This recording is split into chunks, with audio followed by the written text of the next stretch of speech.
민주당 돈봉투 전당대회와 관련해 말씀드리겠습니다. 민주당의 2년 전 전당대회가 돈봉투 전당대회로 밝혀지고 있는 가운데 당시 대표로 당선된 송영길 후보가 돈봉투 살포에 직간접적 관여를 했다는 취지의 음성 파일이 추가로 드러나고 있습니다. 그런데 프랑스로 도망을 간 송영길 전 대표는 귀국하여서 수사에 협조할 기미가 없어 보입니다.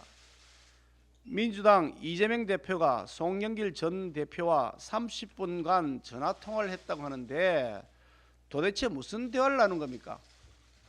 송 대표와 이재명 대표가 서로 말을 맞추어서 진실 은폐하기로 뭐이라도 한 겁니까? 토요일 검찰 출석을 즐기던 이재명 대표의 노하우를 바탕으로 어떻게 하면 여론의 관심을 피해갈지를 협의한 것 아닙니까? 당당하다면 하루빨리 귀국해서 억울함을 밝혀야 할 터인데도 그러지 않는 것을 보면 사건의 은폐를 꾀하고 있다는 의심을 지우기 어렵습니다. 이재명 대표는 송 전 대표와의 통화에서 무슨 말을 나누었는지, 도대체 송 전 대표는 언제 귀국한다는 건지, 송 전 대표의 국회의원 지역구를 양도받아 차지하는 과정에서 어떤 거래나 흥정이 있었던 것은 아닌지 여부에 대해서 많은 국민들이 가지고 있는 의문을 즉각 해명해야 할 것입니다. 이심 송심이라고 하는데 송영길 전 대표의 전당대회 사건에 이심이 있었다는 의혹에서 벗어나려면 이재명 대표는 송 전 대표의 즉각 귀국을 지시하고 동시에 민주당 차원에서 수사에 적극 협조하라고 지시하고 독려해야 마땅할 것입니다.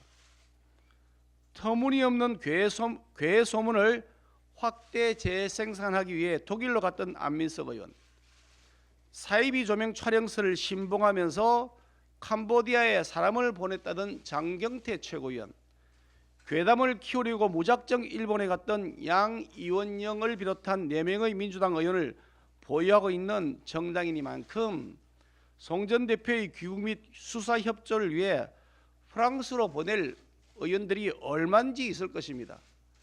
아울러 최소한 윤관석, 이성만 의원에 대해서는 즉각 징계를 해야 할 것임에도 이재명 대표는 왜 아무런 조치도 하지 않고 있는 겁니까? 도대체 무슨 말 못할 흑막이 있는지 의심만 더욱 커져가고 있습니다. 더 이상의 침묵은 있어서도 안 되고 있을 수도 없는 것이라는 점을 명심하기 바랍니다.